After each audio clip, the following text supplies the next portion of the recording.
Siku ya leo kumekuwa na taarifa mbalimbali kuhusu aliyekuwa balozi wa Cuba ndugu Humphrey Polepole.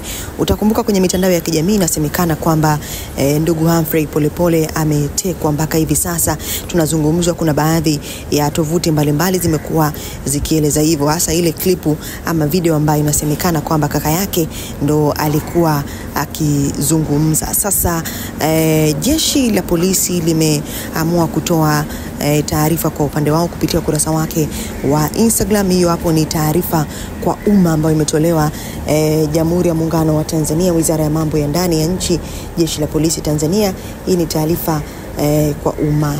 Jeshi la polisi lingependa kutoa taarifa kwa umma, bado linaendelea kumsubiri ndugu Humphrey Polepole aripoti katika ofisi ya mkurugenzi wa upelelezi wa makosa ya jinai. Ndugu Humphrey Polepole alitumiwa barua ya wito kwa mujibu wa sheria za nchi aripoti katika ofisi ya mkurugenzi wa upelelezi wa makosa ya jinai ili atoe maelezo kuhusiana na tuhuma mbalimbali alizozitoa kupitia mitandao ya kijamii, lakini hadi leo hajatekeleza maelezo hayo kwa mujibu wa sheria. Jeshi la polisi limeona taarifa zinazosambazwa kwenye mitandao ya kijamii na ndugu zake kuwa ametekwa. Tayari tumeanza kufanyia kazi taarifa husika ili kupata ukweli wake.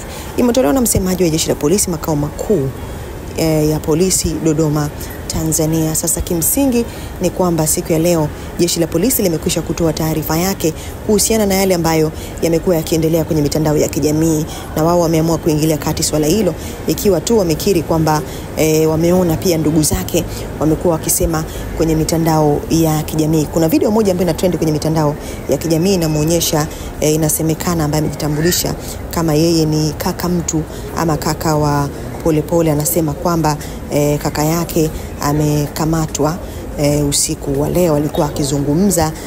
Sasa ndio hivyo, taarifa hiyo hapo imetolewa na Jeshi la Polisi kimsingi, na wao wameingilia kati kwa ajili ya kuendelea kuimarisha ulinzi na usalama zaidi. Hii ni VOT Media. Nini maoni yako?